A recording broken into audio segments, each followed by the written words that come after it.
Hello everyone, myself Kaushal Saran. Hope you are doing well. Today in this video we are going to discuss the most general question, preparation strategy for upcoming CSIR NET which will be held in June. So let's begin. सबसे पहले तो exam के लिए हमारे पास जो syllabus हो गया, PYQs हो गए, जो सब्जेक्ट हैं उनकी प्रॉपर एनालिसिस की, कौन कौन से सब्जेक्ट से कितने मार्क्स के अराउंड क्वेश्चंस आते हैं, कट ऑफ्स कैसे रहती है, इस चीज़ का एनालिसिस हमें सबसे पहले करना है। तो कुछ प्रीवियस ईयर के अराउंड को ध्यान में रखते हुए, मतलब किस सब्जेक्ट में से कितने मार्क्स के क्वेश्चंस आते हैं वो मैंने यहाँ पे लिखे हुए हैं। तो ये classical, MP, EMT, quantum mechanics, thermo, ये हमारे कोर फिजिक्स है। अगर फिजिक्स की अच्छी अंडरस्टैंडिंग हमें बनानी है तो हमें हमेशा ही हमारी प्रिपरेशन इन कोर सब्जेक्ट से स्टार्ट करनी चाहिए। जो कंडेंस्ड मैटर फिजिक्स है ये बेसिकली EMT और क्वांटम मैकेनिक्स का एप्लीकेशन है। न्यूक्लियर है, इसमें भी क्वांटम मैकेनिक्स हो गया, स्पेशल थ्योरी ऑफ रिलेटिविटी ये यूज होता है। एटॉमिक में क्वांटम मैकेनिक्स के कॉन्सेप्ट यूज होते हैं। तो अगर हमारी कोर फिजिक्स स्टार्ट है तो कोर फिजिक्स अच्छी है, इनमें कॉन्सेप्ट अच्छे हैं, तो इन सब्जेक्ट्स में फ्लिप करना हमारे लिए बहुत ईजी हो जाता है। और अगर कोर फिजिक्स हमारी स्टार्टिंग से अच्छी है तो सिलेक्शन भी चांसेस बढ़ जाते हैं। उसके बाद प्रीवियस ईयर कट ऑफ अगर देखें तो ये बेसिकली पेपर के साथ है, उसका कितना टफ़ होता है पेपर उस पर डिपेंड करती है। जैसे हम देख सकते हैं कि 2022 में जो फेब में एग्ज़ाम हुआ था, 2021 में तो कोरोना की वजह से हुआ नहीं था, तो इसमें काफ़ी लो कट ऑफ गई हुई है क्योंकि पेपर टफ़ आया था थोड़ा। 2022 में जो जून में हुआ था उसमें हाई गई हुई है। तो हमें इन चीज़ों की एनालिसिस ये नहीं करनी कि एग्ज़ाम देने जा रहे हैं तो हमें देख लिया और हमने 60% टारगेट कर लिया, ऐसा कुछ नहीं करना है। हमें पेपर देखना है प्रीवियस ईयर, उसके करस्पॉन्डिंग कट ऑफ देखनी है और हमें एनालाइज़ करना है कि पेपर का लेवल हमें कैसा लग रहा है। कई बार दूसरों के लिए इजी हार्ड होता है, वो हमारे लिए वैसा नहीं होता है। हमारी तैयारी के अकॉर्डिंग हमें देखना है और हमें उन चीज़ों में सुधार करना है। तो प्रीवियस ईयर कट ऑफ ये JRF के लिए है और ये असिस्टेंट प्रोफेसर के लिए है, तो इनका एनालिसिस करना है। एटलीस्ट 2-3 सालों की एनालिसिस तो की हुई होनी चाहिए। उसके बाद मतलब अब कितने टाइप के स्टूडेंट हैं अभी तक, मतलब ज़्यादा दिन तो रहे नहीं है, 40 डेज़ अराउंड है हमारे पास। तो अगर हम 6 या 7 सब्जेक्ट भी तैयार करते हैं, हर एक सब्जेक्ट में अराउंड 5-6 दिन तो लग ही जाते हैं। उसकी हमें थ्योरी पढ़नी है, हो सके तो शॉर्ट नोट्स बनाने की कोशिश करिएगा जो लास्ट के आपके 10 to 12 डेज़ में काफ़ी हेल्प करेंगे रिवाइज़ करने में। रिवीजन, जो एक चीज़ होती है रिवीजन और टेस्ट सीरीज, ये एक तरीके से की पॉइंट्स होते हैं हमारा सिलेक्शन करवाने के लिए। तो हर सब्जेक्ट को रिवीजन में रखना है और प्रॉपर टेस्ट सीरीज कैसे देनी है वो हम डिस्कस करेंगे। तो अगर 5-6 डेज़ भी एक सब्जेक्ट को देते हैं तो हमारे 6-7 सब्जेक्ट तैयार हो जाएंगे आराम से, और जो कि मोर देन इनफ है। अब if we are preparing for June 2023, तो हाउ टू स्टार्ट विद, इसके लिए मैंने थोड़ा सोच के जो स्टूडेंट्स की को 3 कैटेगरीज में बांटा है। एक, जिनका कोर्स कंप्लीट हो चुका है, मतलब अराउंड 6-7 सब्जेक्ट हो चुके हैं, और एक जो 4-5 सब्जेक्ट जिनके कवर हुए हैं, और एक टाइप के स्टूडेंट जिन्होंने अभी स्टार्ट किया है। इनके ऊपर हम 1 by 1 डिटेल में देखते हैं। अब जो कोर्स कंप्लीट हुआ है जिनका, वो कोचिंग से बिलोंग कर सकते हैं, जिन्होंने कोचिंग ले रखी है, या फिर उन्होंने सेल्फ स्टडी से ये कोर्स कंप्लीट किया है।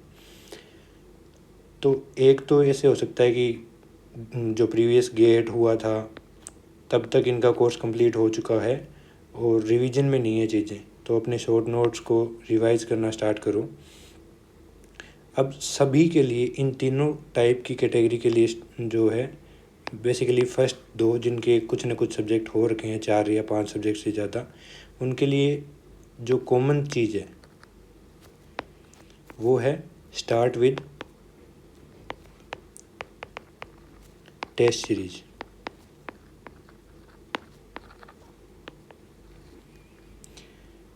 चाहे अगर आप किसी कोचिंग में एनरोल्ड हो तो आप अपने कोचिंग के टेस्ट सीरीज से स्टार्ट करिए। टेस्ट सीरीज़ के लिए हमें वेट नहीं करना है। Don't wait to cover whole syllabus. Actually क्या होता है, हमें न्यूमेरिकल्स से डर लगता है, हम न्यूमेरिकल से भागते रहते हैं। तो हम ये सोचते रहते हैं कि हम जब अपना सिलेबस पूरा कवर कर लेंगे उसके बाद टेस्ट सीरीज स्टार्ट करेंगे। ऐसा नहीं करना है। टेस्ट सीरीज से स्टार्ट करना है हमें। टेस्ट सीरीज में हमें अभी मतलब आने वाले 2-3 दिनों में ही एक फुल लेंथ टेस्ट देना है। व्हाट इट विल डू, ये हमें ये बताएगा कि हम जो कट ऑफ है या हम कितना स्कोर कर पा रहे हैं। लाइक अगर किसी के 6-7 सब्जेक्ट हैं अच्छे से करे हुए हैं और वो 90, 80, 90, 100 इस रेंज में नहीं पहुंच रहा है, तो मतलब डेफिनेटली सब्जेक्ट अच्छे से प्रिपेयर नहीं करे हुए हैं। तो उसकी एनालिसिस करो, फुल लेंथ टेस्ट दो और उसकी एनालिसिस करो। एनालिसिस इस तरीके से कि कौन सा सब्जेक्ट हमें दिक्कत कर रहा है और कौन सा सब्जेक्ट हमारा सही है। जो सब्जेक्ट दिक्कत कर रहा है, फॉर एग्ज़ाम्पल क्वांटम मैकेनिक्स, उस सब्जेक्ट को पकड़ो, 1-2 दिन उस सब्जेक्ट पे दो, उसके सब्जेक्टिव टेस्ट दो, उसके PYQ देखो। PYQ रिपीट होते हैं बहुत बार, तो अगर हम पिछले 5-7 साल के PYQ अच्छे से लगाते हैं तो अच्छे कॉन्सेप्ट बन जाएंगे हमारे उस सब्जेक्ट के। और ये भी बेनिफिट होगा कि जितना हम क्या करते हैं, लाइक 10 to 15 डेज जब हमारे बचते हैं तब हम कोई टेस्ट सीरीज़ लेते हैं। उसमें हम क्या कर पाते हैं, बस एनालाइज कर पाते हैं कि अगर हमारे 100 नंबर आ रहे हैं या 80 नंबर आ रहे हैं, हम उनको इंक्रीज़ नहीं कर पाते। और अगर आज से ही हम फुल लेंथ टेस्ट देना स्टार्ट करेंगे, एक दो फुल लेंथ लेके देखेंगे, तो हमारे जैसे मार्क्स आ रहे हैं 70-80, तो हम ये देखेंगे कि अगर हमें एकदम सिक्योर सेफ स्कोर चाहिए तो हमारा 100 या 110 इसके अराउंड स्कोर होना चाहिए, या जिस भी कैटेगरी में बिलोंग करते हैं तो उसके हिसाब से JRF को क्रॉस करने लायक हमें स्कोर को पुश करना है अपना, जो आज ही टेस्ट सीरीज स्टार्ट करने से हो सकता है। अगर लास्ट में करेंगे तो बस हमें पता चल जाएगा कि इतने नंबर हमारे आ रहे हैं, हम उनको इंक्रीज़ नहीं कर पाएंगे। एक दूसरा फ़ायदा होगा कॉन्फिडेंस। काफ़ी बार मैंने देखा है जिनकी प्रिपरेशन अच्छी होती है, कॉन्सेप्ट भी अच्छे होते हैं, लेकिन एग्ज़ाम में जाके टेंस्ड हो जाते हैं। तो वो होता है लैक ऑफ कॉन्फिडेंस और लैक ऑफ प्रैक्टिस। अगर हम अच्छे से उस माहौल में रह के पहले से ही टेस्ट सीरीज अटेम्प्ट कर रहे हैं, फुल लेंथ टेस्ट 3 घंटे आराम से बैठ रहे हैं, तो हमें वो दिक्कत नहीं करेगा कि घबराने वाली और वो बात नहीं होगी। और वही है कि थ्योरी पे ही फोकस नहीं करना है, बार बार थ्योरी रिपीट करते रहो, न्यूमेरिकल निकालो, नहीं। कोई कॉन्सेप्ट है, यूनिट है, उस पर अगर हमें कमांड बनानी है तो एटलीस्ट 10 to 15 प्रॉब्लम्स हमें अच्छे से करके उनका एनालाइज करना ही चाहिए। भले ही हम सेल्फ स्टडी कर रहे हैं या कोचिंग है, सेल्फ स्टडी में भी आजकल कंटेंट ऑलमोस्ट असाइनमेंट्स, वीडियोस वगैरह अवेलेबल रहती है। तो या फिर अगर टेस्ट सीरीज़ लेनी है तो फ्रेंड्स वगैरह से डिस्कस करके, जिसमें कंटेंट अच्छा हो, लाइक क्वालिटी और क्वांटिटी दोनों। ऐसी टेस्ट सीरीज़ आप ले सकते हो। कैरियर एंडेवर की काफ़ी अच्छी टेस्ट सीरीज़ है, वो ले सकते हो। उसके बाद जो दूसरे टाइप के स्टूडेंट्स आते हैं जिनके 4 to 5 सब्जेक्ट्स आर कवर्ड, उनके लिए भी सेम चीज़ है कि उन्हें फुल लेंथ टेस्ट से स्टार्ट करना है।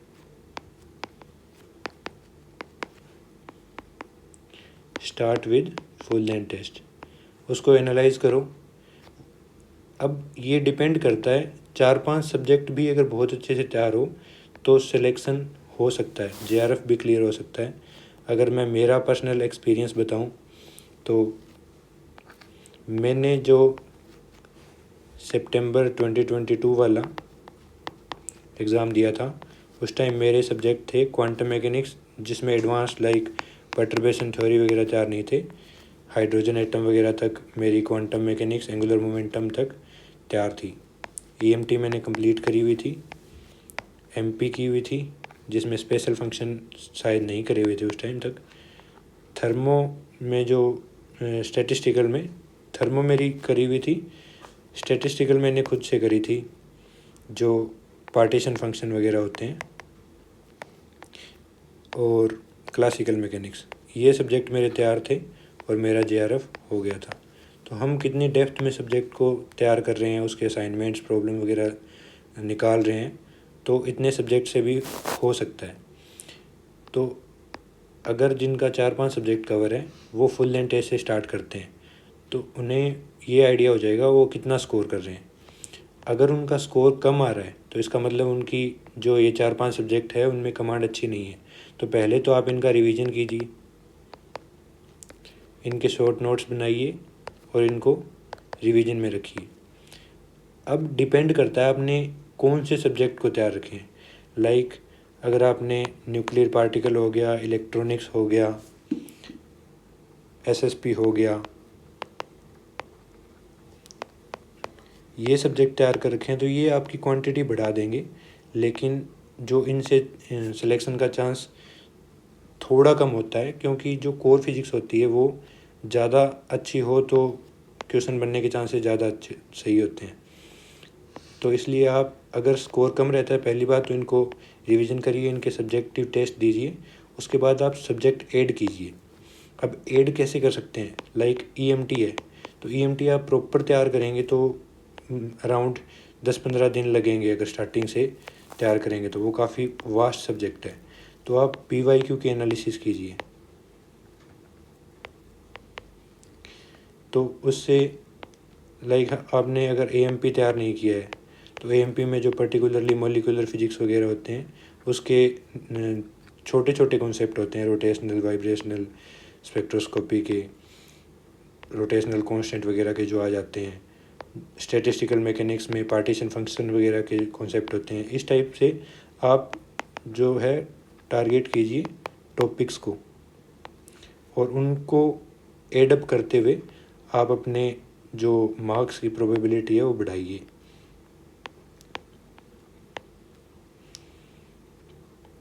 उसके बाद PYQ को एनालाइज करिए अच्छे से।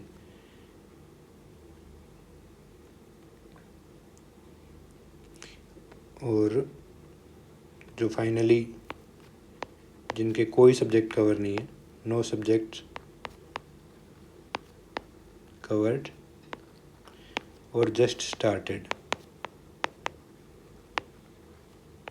अब इनमें अगर किसी के MSc काफ़ी अच्छे से करी हुई है तो उनके चांस बनते हैं कि वो 40 दिन में अच्छे से एग्ज़ाम निकाल देंगे। लेकिन अदरवाइज़ कोई अगर जीरो से स्टार्ट कर रहा है तो वो क्रैश कोर्स की तरफ, मेरा सजेशन तो ये रहेगा कि क्रैश कोर्स की तरफ मत भागना। आप अच्छे से स्टार्टिंग से 4-5 महीने 2 सब्जेक्ट को, उसके बाद दिसंबर 2023 वाला है उसकी आप प्रिपरेशन कर सकते हो। अब उसके लिए अगर मैं मेरा पर्सनल एक्सपीरियंस बताऊं, आपको अगर कोचिंग का सजेशन चाहिए तो मैंने दी ऑप्टिमिस्ट क्लासेस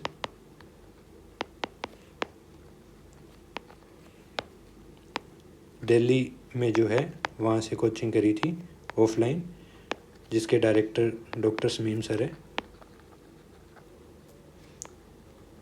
समीम सर से मैं पहले पढ़ा हुआ था और इनका मेरे को अच्छी चीज़ें ये लगती है कि लाइक ये ट्रिक पे फोकस नहीं करते, कॉन्सेप्ट बताते हैं, डेप्थ बताते हैं, उनकी फ़िज़िक्स को अप्लाई कैसे करना है वो बताते हैं। और लेकिन ये हमेशा ही बोलते रहते हैं कि अगर आप सिर्फ एग्ज़ाम क्रैक करने के लिए पढ़ रहे हैं तो आप सही डायरेक्शन में नहीं जा रहे। लाइक आपको आईआईटी में एनरोल हो जाएगा जेम के थ्रू, पीएचडी मिल जाएगी, लेकिन अगर आपकी कोर फिजिक्स स्ट्रॉन्ग नहीं है, अगर आपको फिजिक्स के कॉन्सेप्ट सही से नहीं आते तो आप सर्वाइव नहीं कर पाओगे। तो बेटर है कि आप सर्वाइव करने के लिए पढ़ो rather than just cracking the exam. और जो सेल्फ स्टडी भी करना चाहते हैं काफ़ी लोग की कोचिंग नहीं ज्वाइन करना चाहते, तो उसमें दो तरीके की है कि एक जिन्होंने जेम वगैरह में कोचिंग ले रखी है, इन्होंने नेवर कोचिंग ली नहीं है कभी। जिन्होंने जेम में ली है उनके पास कंटेंट ऑलरेडी होता है तो वो आराम से निकाल सकते हैं, लेकिन जिन्होंने कोचिंग कभी नहीं ली है तो एटलीस्ट आपको हमेशा ही एक मेंटर की ज़रूरत तो होती है। आप 1-2 एग्ज़ाम देख के देखिए नेट के अटैम्प्ट, तो ये नहीं है कि आप 2-2 साल तक ऐसे ही अटैम्प्ट लगा रहे हो। बेटर होगा आप किसी कोचिंग में एनरोल करिए या फिर किसी फ्रेंड की हेल्प लीजिए, क्योंकि अल्टीमेटली जो है वो टाइम मैटर करता है, टाइम इज़ इम्पोर्टेंट। तो ये पकड़ के नहीं बैठ जाना कि हमें कोचिंग लेनी ही नहीं है, हम सेल्फ स्टडी से निकालेंगे, तो फिर वो माइंड डिस्टर्ब हो जाता है कुछ टाइम के बाद जब एग्ज़ाम नहीं निकालते हैं तो इतनी रिजिडिटी भी नहीं रखनी है अपनी थॉट्स में। उसके बाद अगर हम इन समराइज़ करें अपने इस सेशन को, तो सभी के लिए जो भी एग्ज़ाम में अपीयर होने जा रहे हैं उनके लिए सबसे पहला स्टार्टिंग पॉइंट होगा start with any test series. कि आप अपनी कोचिंग की अपने दोस्त से अरेंज करवा रहे हो, किसी भी टेस्ट सीरीज़ को स्टार्ट करिए, आप उसके फुल लेंथ टेस्ट देने स्टार्ट करिए, उनको एनालाइज करिए और बेटर करने की कोशिश करिए। अगर मार्क्स कम आ रहे हैं तो उनको सुधारिए, और अगर सही आ रहे हैं तो और भी अच्छा है, आप फुल लेंथ टेस्ट देते रहिए, वो अपने आप इंक्रीज होते जाएंगे। रिवीजन में रखिए चीज़ों को, रिवीजन। तीसरा है PYQ एटलीस्ट 5 ईयर्स के अच्छे से एनालिसिस करिए। एंड जो अल्टीमेटली है वो तो आप मतलब खुद को इंसान अच्छे से जानता है, वो खुद की स्ट्रेटजी भी बना सकता है। तो it was just a suggestion, आप अपने आप को अच्छे से जानते हैं तो उस हिसाब से मैनिपुलेट कर सकते हैं चीज़ों को। So thanks for watching.